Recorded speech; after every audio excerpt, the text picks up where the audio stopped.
Cet événement grandiose qui a été relayé par la presse, j'ai eu la chance d'en faire partie. J'ai eu la chance de revoir Ama, ici, en France, à Aix-en-Provence. Elle était en effet présente en France sur 2 villes, Chartres et Aix-en-Provence, pour sa tournée européenne 2025. Pourquoi c'est un événement qu'il ne fallait surtout pas rater ? Pourquoi c'est un événement dont je vous ai parlé sur les réseaux sociaux pour tenter de vous donner envie d'aller la voir sur Chartres ou Aix-en-Provence ?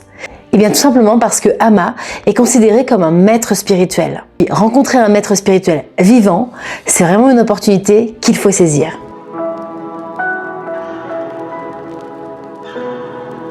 Ama, de son vrai nom Mata Haritanandamayi, est né le 27 septembre 1953. C'est une figure spirituelle contemporaine de l'Inde et c'est la fondatrice de l'ONG Embracing the World, qui a un but humanitaire, écologique et dont le siège est situé au Kerala, en Inde. C'est d'ailleurs dans cet ashram en Inde où j'ai eu l'opportunité de me rendre en 2023 et je vous ai tout expliqué dans une série de vidéos que vous retrouverez en description.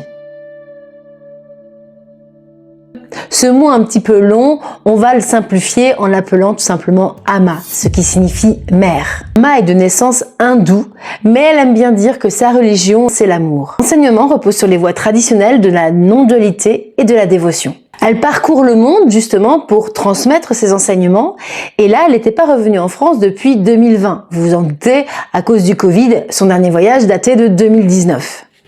Elle est également devenue célèbre par son étreinte, le fameux darshan, le câlin comme on l'appelle également. Cette étreinte qui dure quelques secondes, c'est un peu devenu sa marque de fabrique. Cela consiste à être serré par Ama elle-même dans ses bras et à entendre son oreille « ma chérie, ma chérie, ma chérie ». C'est assez tôt que Ama développe des tendances un peu mystiques que ses parents ne comprennent pas. À l'époque, elle a 5 ans et elle est née dans ce petit village du Kerala, au sein d'une modeste famille de pêcheurs. Ses parents la prénomment à l'époque Soudamani.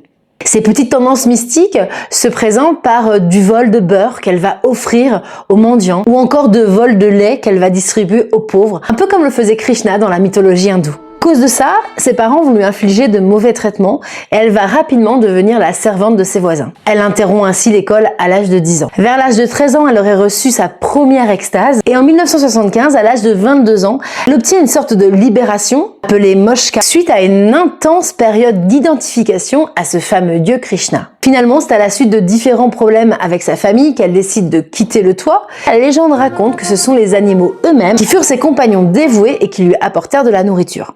Voilà en gros pour le contexte un peu légendaire de Ama. Vous pouvez d'ailleurs retrouver cela sur Wikipédia ou d'autres sources littéraires. C'est à peu près vers 1978 qu'elle devient Mata Haritanandamayi, littéralement dans le texte, la mère de la béatitude immortelle. Mais revenons-en à aujourd'hui. Donc Ama relance ses tournées européennes et donc nous avons la chance de la voir ici en France. J'ai eu l'opportunité d'y participer et c'est pour ça que j'avais envie de vous partager mon expérience.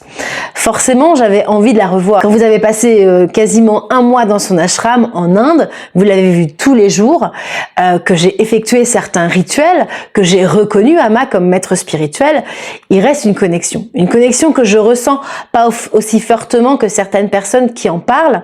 Je ne pense pas que je ferai partie des personnes qui vont dévouer leur vie à Ama. La preuve, pour l'instant, je ne suis pas retournée ni en Inde ni en ashram, mais voilà, de temps en temps, je pense à elle, de temps en temps, je ressens l'appel, surtout au tout début, quand j'ai fait cette expérience de vivre dans son ashram. Aujourd'hui, un peu moins. Néanmoins, le lien, il est là. Je reconnais Ama comme maître spirituel, à l'instar de Jésus, si vous voulez. Jésus, je n'ai pas eu la chance de le voir en vrai.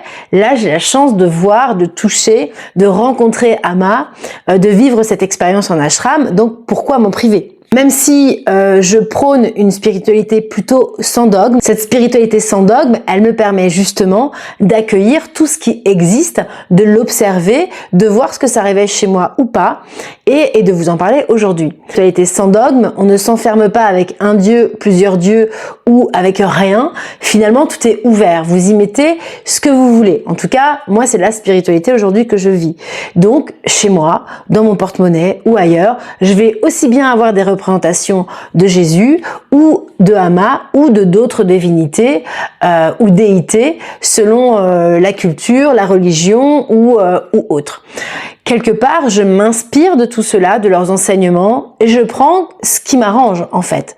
Je ne vais pas suivre les dogmes imposés par l'hindouisme, mais par contre, je relève dans ma pratique, en tout cas des enseignements de Amma, des choses qui sont évidentes, des discours qui me plaisent. J'aborderai pas le sujet de l'argent qui est déployé par l'organisme et la fondation de Amma. Moi, sur place, j'ai vu ce qui était mis en place. Bien sûr, j'ai pas creusé le sujet et je peux entendre que certaines personnes pensent que c'est assez opaque. Mais voilà, c'est pas le sujet de ma vidéo. Moi, je vous raconte mon expérience qui est une expérience finalement de partage. Nous sommes arrivés à cet événement assez tôt, le premier jour. Nous sommes arrivés dans les premiers. A priori, nous étions dans les 1000 premiers. Ça, on le sait par rapport au petit ticket que l'on nous donne quand on arrive et quand on fait la queue. Et j'ai un de mes potes qui a demandé justement quel numéro il avait. Donc a priori, il avait le numéro 800 et quelques. Donc ça voudrait dire qu'on était dans les 1000 premiers à faire la queue. Il y avait énormément de monde et pour se garer, pour ceux qui connaissent Aix-en-Provence et l'aréna de Aix, c'est une galère.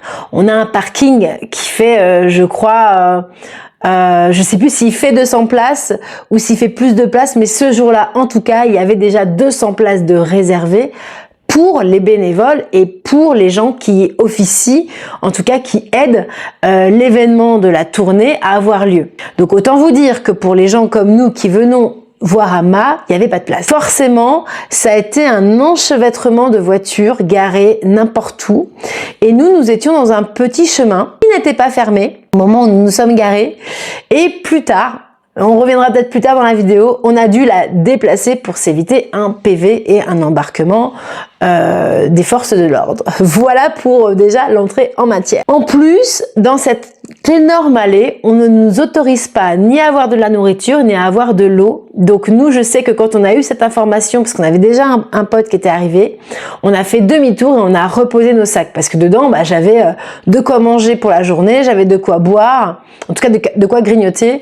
Je crois que j'avais un pull supplémentaire. Enfin voilà, j'avais prévu pour tenir parce que je savais que cette journée allait être une journée d'attente. Au moins voilà, on a eu cette chance d'être au courant avant, donc ça nous a évité de déposer nos bagages en bagagerie. On a rejoint notre ami et là on a fait la queue. On a commencé vers 11 h, donc concrètement on a une file d'attente et on a une ouverture des portes à 8 h avec la distribution des fameux tickets qui vont vous permettre de savoir quand est-ce que vous passez pour recevoir le darshan. Il y avait une file pour ceux qui ne veulent pas le recevoir et une file pour ceux qui veulent le recevoir. J'ai pas vu s'il y avait des gens qui ne voulaient pas le recevoir, mais en tout cas, je peux vous dire que la file des gens qui voulaient le recevoir était assez impressionnante. À l'intérieur, pas le droit de filmer, pas le droit de prendre de photos. Je me suis octroyé un petit peu de souvenirs parce que j'ai du mal à comprendre ces injonctions de ne pas filmer et de ne pas prendre de photos. Pour moi, ça renvoie une image sectaire, donc c'est vrai que j'ai du mal à la comprendre. Maintenant, je la comprends quand même parce que je me dis oui, en effet, il y a plein de gens qui viennent, qui n'ont peut-être pas forcément envie d'être filmés dans leur pratique spirituelle. Il y a des stands, peut-être que c'est pas bon de filmer les stands avec les tarifs qui sont pratiqués, quoi qu'il reste correct. Voilà, donc ils ont leur raison. J'ai un peu les miennes pour le fait d'avoir dépassé cette interdiction. On n'est pas abusé, donc veuillez m'excuser pour ceux qui comprennent pas pourquoi je l'ai fait. Mais voilà, j'ai quand même filmé l'ensemble de la salle pour qu'on voit à quel point il y a du monde. Et j'ai filmé un chant qui a eu lieu avec Amma au loin.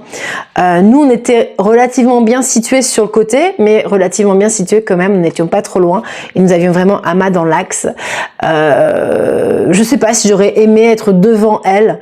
Je préfère laisser la place aux personnes qui sont vraiment dans la dévotion, ce qui n'est pas mon cas. Par contre, j'étais contente d'y aller parce que déjà la revoir, clairement. Surtout, je savais que j'allais revoir des gens que j'avais déjà connus en Inde ou ailleurs dans mon cheminement spirituel. C'était plus étonnant, mais voilà, j'ai rencontré par exemple les personnes qui m'ont accompagnée dans le seul voyage chamanique à l'aide de l'ayahuasca. Voilà, ils avaient fait le déplacement, ils étaient présents ce jour-là. Pareil, vous pourrez retrouver, si ça vous intéresse, mon expérience avec l'ayahuasca en lien dans cette vidéo, et aussi tous les liens vidéo de mon expérience en Inde. Donc n'hésitez pas à aller faire un tour, c'est vraiment du partage sans filtre. Je vous donne les étapes dans mon cheminement spirituel, ce qui m'a amené à la femme que je suis aujourd'hui, de 45 ans, avec ses imperfections et avec toutes les choses pour lesquelles tous les traumas, on va dire, que j'ai réussi à dépasser. Donc voilà, ce sont des partages vraiment faits avec le cœur, et j'ai plaisir à lire vos commentaires quand ça résonne avec vous. Passons l'anecdote. Donc j'y retourne bien sûr pour voir Ama, en espérant revoir des personnes que je connais, et j'y retourne aussi, en tout cas je vais à cette première expérience française, parce que pour moi, encore une fois, c'est une expérience de ouf qu'il faut vivre, il faut voir ce qui existe en dehors de sa propre religion ou de son propre chemin spirituel. Et là, j'avais la chance de pouvoir accompagner mon chéri et un copain de la région qui n'avait jamais rencontré Ama, et qui était ouf quand il a appris la nouvelle. Moi, je l'avais partagé sur les réseaux pour essayer, vous, derrière votre écran, qui me connaissez via Instagram ou autre, d'y aller, de poser une journée, d'essayer de voir. Parce que clairement, il fallait pas arriver le soir, il fallait arriver dès le matin pour avoir son ticket pour la journée. Et les darshan ont dû avoir lieu jusqu'à 1h ou 2h du matin. Par chance, on a fait partie des 1000 premiers, on n'est pas passé avant 5h de l'après-midi. Parce que déjà, ça devait commencer à 11h, je crois de mémoire que ça n'a pas tout à fait commencé à 11h. Et ensuite, parce que avant que Ama délivre les darshan, il y a ce qu'on appelle les enseignements de Ama. On voit certaines personnes qui parlent de leur propre expérience avec Ama, de la rencontre avec elle, du chemin qui s'est éclairé par la suite. Là, on a eu la chance, par exemple, d'avoir la réalisatrice Lisa Azuelos. Je crois que je dis pas de bêtises. Si jamais je vous dis une bêtise, j'écrirai son nom de famille un peu mieux. C'est entre autres la réalisatrice du film LOL, qui nous a fait son témoignage sur... Appris à exprimer l'amour dans ma vie, même dans mes colères, d'essayer de les ravaler et d'aller vers l'amour toujours. Et tous mes films, c'est vraiment pour que les gens, quand ils sortent de la salle, ils aient un petit peu plus de dose d'amour dans leur cœur. Et la dernière phrase que j'ai mise dans mon prochain film, c'est transformer le monde, c'est transformer le chaos en amour. C'est ce qu'Ama m'a appris, ce que j'essaye de conserver dans mon cœur et ce que je viens aujourd'hui pour remercier et aussi pour aimer. Et elle explique bien que la première fois qu'elle a reçu le darshan, elle a été déçue. Un peu comme moi dans ma première expérience avec Ama. Je pense qu'on fantasme un minimum, ça va vite, c'est bien organisé, mais voilà, et ça dure que quelques secondes. Donc il y a une espèce de frustration comme ça, nos égos ou nos mentalités très occidentales finalement, elle ressent une frustration. Et elle l'explique très bien, elle l'a très bien expliqué dans son témoignage, et moi je me suis complètement reconnue. Par contre, à la différence de moi, elle a ressenti la grâce 2 jours après. C'est pas forcément ce que moi j'ai ressenti. C'est pour ça que j'aime bien dire que je suis Ama, j'y reste attachée, mais à l'heure d'aujourd'hui, je ne me considère pas dévote. La réalisatrice aujourd'hui diffuse les messages de Ama dans chacun de ses films. Voilà, sachez-le. Donc je vous invite à découvrir sa cinématographie, voilà, pour peut-être bien piocher ici et là les enseignements de Ama qu'elle a retranscrit dans son art, qui est la réalisation de films grand public. Mon chéri et mon pote avec moi, nous voilà partis à la rencontre de Ama. On découvre bien une organisation comme d'habitude qui est plutôt bien faite, sachant qu'elle est composée, cette organisation, essentiellement de bénévoles, donc des bénévoles qui viennent d'Inde ou des autres villes de France probablement, parce qu'il y a des gens qui sont complètement dévoués et qui auront fait les 2 dates, qui viennent des 4 coins de la France, et bien sûr par les gens de Aix. Parce que sur place, vous avez la possibilité de faire un seva. Forcément, pour occuper votre journée qui ne sera faite que d'attente, vous pouvez faire partie du seva. Il y a la cuisine, il y a la vaisselle, il y a la gestion ticket, la gestion des questions. Il y avait des soins aussi qui étaient offerts, voilà, en tout cas sous forme de dons. L'événement, il démarre toujours par donc ces enseignements. Donc d'abord des personnes qui parlent de leur expérience, puis ensuite Ama qui nous partage ces enseignements, ensuite traduit par une swami donc de l'ashram de France.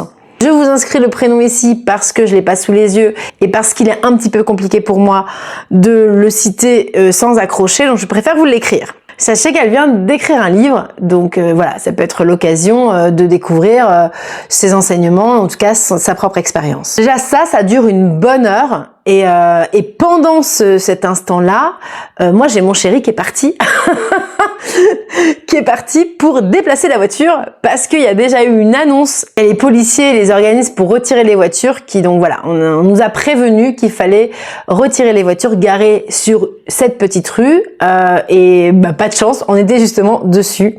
Le matin, il y avait personne qui nous a bloqués, et c'était pas fermé, donc nous on s'est placé là parce que de toute façon il n'y avait pas de place. Donc mon chéri ratait là cette première partie, et du coup bah, il va déplacer la voiture pour la mettre quasiment 30 minutes à pied plus loin, pour avoir l'esprit serein. Et comme il dit, bon, visiblement, et plusieurs personnes heureusement ont entendu le message, donc ont enlevé leur voiture. J'ose espérer que personne ne s'est fait enlever sa voiture avec une amende et tout ce qui va avec, parce que vraiment c'est pas des journées et c'est pas l'esprit du moment. Et la ville de Aix, vous pourriez être compréhensible, hein, parce que vraiment c'était pas possible de se garer. Je crois que l'événement a attiré plus de 5000 personnes. Vous imaginez 5000 personnes qui se garent auprès de l'Arena, pour ceux qui connaissent l'Arena de Aix.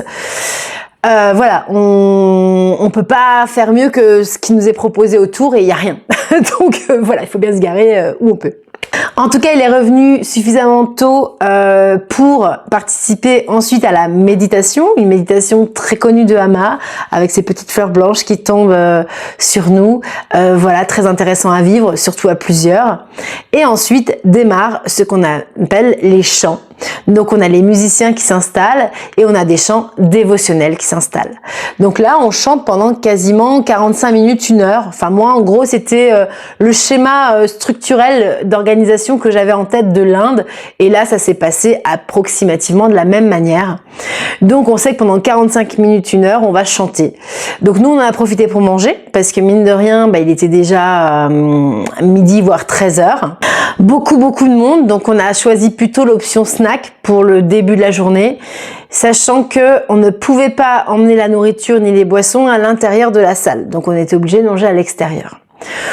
Ensuite, eh bien les darshan commencent, et là vous voyez défiler sur des panneaux les numéros, en fait les lettres et les numéros qui correspondent à votre groupe. Et nous, on était Z. Donc si vous vous souvenez le début de ma vidéo, on est quand même arrivé dans les 1000 premiers, et donc nous avons quand même un ticket qui s'affiche avec un Z. Il faut savoir que sur le panneau d'affichage, il y a 4 groupes d'alphabet. Et par chance, on fait partie du premier groupe d'alphabet. Et donc nous sommes passés autour de 5 heures. Donc il y en avait 3 autres derrière. En gros, vous avez de A jusqu'à Z, et après vous aviez AA jusqu'à ZZ, puis AAA, ZZZ, et ainsi de suite jusqu'à donc 4 groupes d'alphabet. On a croisé quelques personnes qui ont tenté de vouloir échanger leur ticket ZZZ avec nous, parce que forcément, quand vous aviez un ticket sur les autres alphabets, vous pouviez être quasi certain, vu l'heure à laquelle nous on est passé, de passer après 19h, et donc probablement il y a des gens qui sont passés à 1h voire 2h du matin. Là, il fallait une certaine patience pour les derniers, ceux qui sont probablement arrivés en fin de matinée, voire peut-être en début d'après-midi, c'était trop tard en gros. Il fallait vraiment y être dès le matin pour avoir son ticket à 1 heure correcte. Donc on imagine bien qu'il y a des personnes qui sont peut-être arrivées en fin de matinée ou peut-être en début d'après-midi, bien qu'ils ont eu la mauvaise surprise de découvrir qu'ils allaient passer très tard. Donc courage à eux, parce qu'en effet ça a dû être long. Pour avoir discuté avec un vigile de l'Arena de Aix, ils ont eu, enfin l'organisme de Amma, toute cette organisation d'événements, ils ont eu une dérogation pour une fermeture à 1 heure. C'est-à-dire que concrètement, à 1 heure, les dernières personnes ont dû quitter les lieux. Donc si jamais il y a des gens qui ont fait partie des derniers, n'hésitez pas à laisser des commentaires sous cette vidéo pour nous dire comment ça s'est passé. Il faut savoir qu'en temps normal, c'est plus tôt. En fait, visiblement, c'est 23h30. C'est pour ça que les concerts s'organisent en conséquence. Mais en gros, à minuit, il n'y a plus personne dans l'Arena de Aix. Pour patienter, du coup, il y a plein de choses qui sont mises en place. Vous pouvez donc participer à des SEVA. Donc les SEVA, c'est cette action bénévole, vous aider l'organisation pour patienter, mais aussi surtout pour donner de votre personne et être dans ce cheminement finalement avec Amma au niveau organisation. Nous, on n'a pas fait de SEVA, je vais pas vous mentir. Si vous regardez mes vidéos, moi je suis pas très SEVA. Je suis pas branchée SEVA. Voilà, j'ai encore un petit peu de chemin à faire à ce niveau-là, mais bon, voilà, je suis restée sur ma ligne de conduite, donc je n'en ai pas fait. Et puis de toute façon, voilà, j'accompagnais mon chéri, j'accompagnais mon ami, et on avait plein de choses à partager par rapport à ça. C'était à un moment donné pour retourner manger, un repas plus consistant que ce qu'on avait pris le matin, parce que nous on avait pris le matin un encas parce qu'on était à ça de démarrer bien les enseignements de Amma, on voulait pas rater son arrivée. Là, on a pris beaucoup plus le temps, on a pris l'option repas indien qui était végétarien et c'était ma foi très très bon, on regrette pas du tout notre choix. Donc voilà, là aussi je me suis permise un petit peu de filmer, de prendre des photos. Cet événement, c'est aussi l'occasion pour moi de croiser et de pouvoir revoir des personnes que j'ai connues lors de mon voyage. Donc j'en suis ravie, j'en ai croisé beaucoup qui étaient présents. J'étais au courant pour certains, pas pour tout le monde, mais voilà. C'était vraiment chouette de les revoir. J'ai également donc revu les personnes qui m'ont accompagnée dans une pratique chamanique et puis d'autres personnes que j'ai pu connaître depuis que je suis dans le sud de la France. Donc vraiment, on se rend compte que ça attire énormément de gens de différents milieux, de différentes tranches d'âge. On a vu des parents avec leurs enfants, on a vu des filles accompagner leur mère, ou des adultes accompagner leurs parents, on a vu des familles venir avec les enfants, des bandes d'amis qui viennent ensemble. Voilà, donc c'est vraiment un événement qui pour moi est fédérateur. Donc je suis vraiment très très contente d'avoir pu le vivre accompagné cette fois-ci avec des gens que je connais. Nous avons eu la chance, donc nous, de passer à peu près vers 4h30, 5h, et là, l'organisation au top. En fait, vous êtes d'abord installés sur des sièges pour enlever vos chaussures, et pour que surtout, on vous donne les consignes pour approcher Amma, parce que voilà, vous imaginez, Amma, elle embrasse à peu près 5000 personnes par jour, quasiment tous les jours de sa vie. C'est pas, il faudrait pas que quelqu'un appuie sur ses épaules ou appuie sa tête contre la sienne, donc il y a des consignes. C'est assez bien fait, vous avez un document avec les positions qui sont acceptées. En fait, il faut mettre les mains vraiment posées sur le fauteuil de Amma, mais pas sur elle. Vous avez de toute façon des gens qui vous abaissent comme ça pour vous poser contre elle. Et là, elle vous dit « ma chérie, ma chérie, ma chérie », enfin en l'occurrence pour les femmes, je suppose. Et voilà, et ça enchaîne comme ça. C'est avant de passer la zone où vous allez monter sur l'estrade, ensuite il y a à nouveau une zone d'attente et après c'est votre tour. Ça passe très vite. Franchement, nous on a une fois sur place, en tout cas dans la file du Darshan, je crois qu'on n'a pas attendu plus de 10 minutes, peut-être 20, le temps passe vite, donc voilà, on va dire 20 minutes, même pas. Avant de recevoir le Darshan, on vous demande si vous voulez recevoir le mantra, un mantra de la part de Amma. Moi, j'avais déjà fait la démarche en Inde. Mon chéri a demandé à la faire, ainsi que mon pote. Hélas pour mon chéri, il a été un peu bousculé, il est passé après moi et en fait je sais pas, les gens qui nous ont mis dans la file d'attente pour recevoir le Darshan, ils l'ont vraiment posé comme ça, enfin, il n'a pas eu le temps vraiment de réaliser, ça a été un peu pour lui rapide. C'est sa première fois aussi, mais lui n'a pas été déçu. Par contre, il a complètement oublié de demander le mantra à Amma, parce que du coup, vous devez le demander avant. Normalement, vous le dites aux personnes avant celles qui vous placent, mais là, je sais pas, il y a eu un couac, donc il n'a pas eu son mantra. On va dire c'est pas grave, lui ça lui a pas, s'il avait eu l'occasion, c'était ok, s'il n'avait pas eu l'occasion, c'était bon aussi. Moi, comme je dis, c'était sa première rencontre avec Amma, est-ce que c'était juste judicieux de demander le mantra pour sa première rencontre? Je suis pas certain, et moi je trouve que les choses sont bien faites. Il l'a pas eu et c'est pas grave. S'il doit revoir Amma et lui demander le mantra, ce sera pour une autre occasion. Notre ami, lui par contre, il l'a demandé, donc il a eu son petit papier et après, bon par contre il a pas eu forcément la motivation d'attendre plus parce que derrière il fallait encore faire une file d'attente pour recevoir son mantra. En gros, il avait reçu le petit papier, mais il fallait quelqu'un qui le traduise et quelqu'un qui lui donne le mantra qui avait été fourni par Amma. Bon, c'est pareil, il n'a pas eu de regret par rapport à ça. Ça a été un choix de sa part de pas le faire quand il a vu la file d'attente. Il a dit ouais, non, je le fais pas. C'est vrai qu'en Inde, c'était fait différemment. Quand j'ai reçu mon mantra, on m'a donné un petit papier et dès que je suis descendue de l'estrade, il y avait quelqu'un pour m'expliquer. Là, je sais pas, je suppose qu'il y avait plus de monde qu'en Inde, je me rends pas compte. Je sais pas combien il y avait de personnes en Inde qui recevaient le darshan tous les jours. En tout cas, une chose est sûre, il y avait probablement pas l'équivalent de 5000 personnes qui demandaient un mantra. Parce que là, je pense qu'il y avait beaucoup de gens qui n'avaient jamais vu Amma. Je suppose beaucoup de gens qui ont demandé le mantra, donc forcément une organisation différente. Et là-dessus, fallait encore un peu de patience. Après le darshan, on a pris le temps. Vous avez l'opportunité de rester assis sur le côté de Ama, donc en l'occurrence sur sa gauche, et comme ça vous pouvez l'observer, vous pouvez la regarder, et si vous avez encore un peu de courage sur la patience, vous faites à nouveau une file d'attente pour cette fois-ci donner le prasad. Donc le prasad, c'est ce qui vous est donné quand vous recevez le câlin à Ama. Vous recevez de la nourriture, en gros. Ça peut se représenter sous forme de fruits, de petits gâteaux ou autres. Là, moi, ce jour-là, et ainsi que mon compagnon et mon ami, on a reçu un petit chocolat. Donc voilà, donc vous recevez un prasad. Et pour recevoir ce prasad, c'est pas Ama qui se penche à chaque fois, vous imaginez, toute la journée. Déjà, ce serait trop long. Ce sont des précieuses secondes qui manquent pour faire les câlins. Donc en gros, il y a une armada de bénévoles bien organisée. Vous avez quelqu'un qui prépare les prasads, quelqu'un qui donne le prasad à quelqu'un. Cette personne donne le prasad à une autre personne et cette personne donne le prasad à Ama, grosso modo. Je vous la fais un peu comme ça, mais voilà, il y a 4 personnes qui gèrent un prasad pour que Ama puisse vous le tendre. Voilà, toujours dans la fluidité. Nous, bah là, c'est pareil. Moi, je l'avais déjà fait, donc c'était pas une obligation de le refaire. Je préférais laisser la place à toutes les nombreuses personnes qui étaient là. Et mon compagnon et mon ami n'ont pas souhaité patienter davantage. C'est vrai que ça demande beaucoup de patience et de fatigue dans un environnement qui reste quand même bruyant, avec des chants, avec du monde qui est brassé. Moi, mon chéri, il est sur un profil énergétique semi-énergétique, comme j'aime bien dire, un sacré manifesteur. Donc du coup, voilà, il n'y avait plus l'énergie. Et mon pote, c'est pareil, il a pas... On a un peu hésité, tout ce monde-là, mais finalement, on ne l'a pas fait. C'était encore une petite heure à observer tout ce monde-là, à refaire encore un petit tour sur les stands, parce que vous pouvez pas payer sur les stands, il faut faire la queue pour payer à un autre stand qui est dédié au paiement. Donc voilà, il y avait tout ça à gérer. Et ensuite, on est parti. Donc nous, on a dû quitter les lieux vers 18h. Voilà, il faisait déjà nuit. Et par chance, notre ami nous a raccompagnés à notre voiture qui est donc garée à une demi-heure à pied de Aix-Arena. Voilà. Voilà grosso modo le vécu de cette journée. L'après de cette rencontre, je suis toujours pas touchée par la grâce de Ama.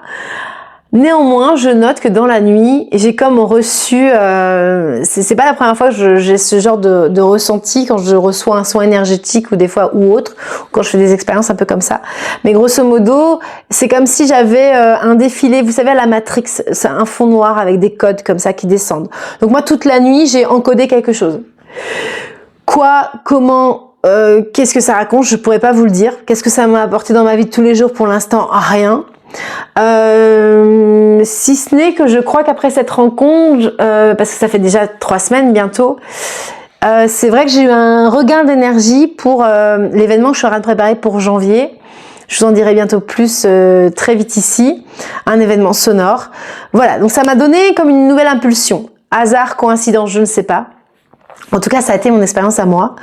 Mon chéri n'a pas eu un ressenti particulier. En tout cas, il l'a pas exprimé encore à ce jour. Et mon ami, lui, il s'est carrément tatoué. En tout cas, c'est un projet. Il faut que je lui demande si ça va vraiment se faire ou pas. Mais visiblement, il va se tatouer sa date de rencontre avec Ama et le numéro de son ticket. Parce que lui, il a eu la bonne idée, finalement, de conserver son petit ticket dans la file d'attente pour recevoir le darshan. Donc, son Z avec une autre lettre et un numéro. Et donc, il allait se tatouer ça, visiblement, sur le bras. Et il m'a écrit 24 heures après, comme quoi il avait arrêté de fumer. Donc, voilà. À suivre, si ça dure ou pas. En tout cas, voilà l'expérience que nous avons vécue. Une expérience, en tout cas dans la joie, dans la bonne humeur. On a vraiment passé une journée sympa. Je suis contente de l'avoir fait. Et c'est ok si j'ai au final pas eu envie de refaire les autres jours. Je voulais faire la puja. En Inde, la puja est gratuite. Ici, il fallait forcément payer, donner une contribution, un don, pour permettre de financer la location de l'aréna. Parce que vous vous doutez bien que l'aréna, il y a des grandes vedettes et des grandes boîtes de production musicale qui réservent l'aréna. Vous vous doutez bien que là, l'aréna, quasiment 4 jours, parce que j'imagine qu'ils ont réservé au moins la veille pour s'installer et peut-être le lendemain pour désinstaller. Voilà, vous imaginez le coût. Donc, tous les dons, en tout cas de cette journée-là, elles ont servi à ça.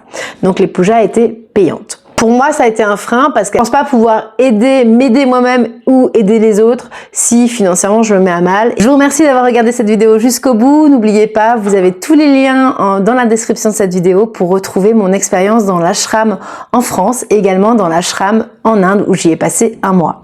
Je vous dis à très bientôt sur Holistic Inspiration et n'oubliez pas, laissez un commentaire si jamais vous avez fait partie des chanceux qui ont rencontré Amma cette année.